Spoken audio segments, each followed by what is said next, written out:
when the world has to pause. We are way past the point of making jokes and affirming that this virus is just some little flu and not something to be taken seriously.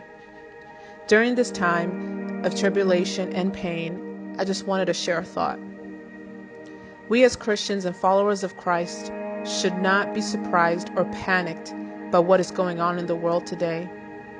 For those like me that have grown up in church, we've already heard in numerous Sunday morning sermons about the second coming of Jesus. We've already read many Bible verses in the book of Revelation and Matthew that warned us of the signs of famine, rumors of war, nation against nation, and sicknesses that would come to pass. But it's still not the end. I feel like what's happening now is a sort of wake-up call for all of us.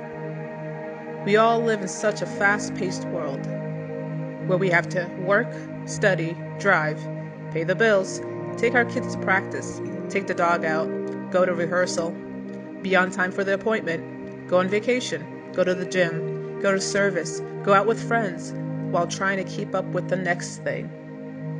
The next thing. We are always worried about the next task to complete, the next bill to pay, the next project to start, the next trend, the next.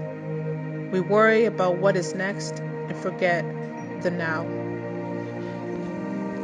What happens when God leaves the world's pause button on? Does it get our attention? I don't get why so many people are so bothered with the new safety rule to practice social distance.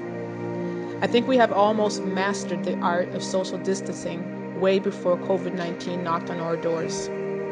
We have often preferred to do everything online to avoid the face-to-face interaction. We have preferred to text or email rather than to call or visit. We have preferred to come home and stare at our phones for hours rather than to stare into each other's eyes. We have chosen to cultivate our lives on social media rather than to nourish our real lives at home. In the midst of all this pain, fear, and trouble, I see an opportunity to be taken. We are having to forget the next and live the now. Now is the time to develop a closer and deeper relationship with the ones we say we love while we're locked down at home. Now is the time to develop a closer and deeper relationship with God while the churches are shut down, by reading more His Word and getting to know Him more and more, by not leaving the weight of our spiritual lives on going to church only on Sundays or to the pastors, but to develop a face-to-face relationship with God and go beyond just Sunday service. Now is the time for us to live up to what we preach, by preaching faith, love, and salvation to a world that is drowning in pain. Now is the time to practice the second most important commandment, which is to love your neighbor as yourself, and knock on their door from a safe distance, of course, and ask them, "Are you okay? Do you need anything?"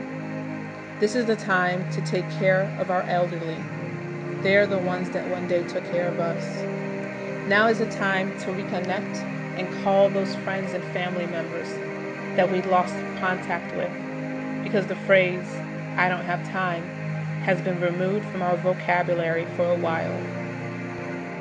Now is the time to stop dividing and unite, because we need each other and we all need God.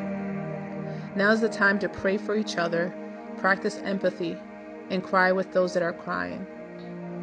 While we have to live in the now, our eyes are being opened to see that today, our security is not in our prestigious Ivy League universities that are all shut down. We see today that our security does not come from the multinational, multi-billionaire corporate companies that are all shut down. We see today that our security does not come from the stock market or Dow Jones that continues to crash and burn every day. We see that today our help does not come from our government, which is scrambling to control a microscopic virus from shaking up the world. Yet today is the day we lift up our eyes to the hills and see that our help comes from the Lord. Today is the day we do not trust in chariots or horses, but we trust in our Lord God.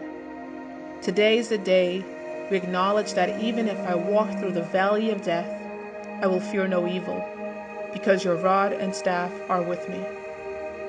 Today is the day in which 1,000 may fall at my side and 10,000 on my right, but it will not come near me. Today is the day that even if I get sick, I trust that the Lord will deliver me as he did Paul when he was bit by a poisonous snake, and everyone was amazed that he suffered nothing because God kept him. And today is the day we all are living through history.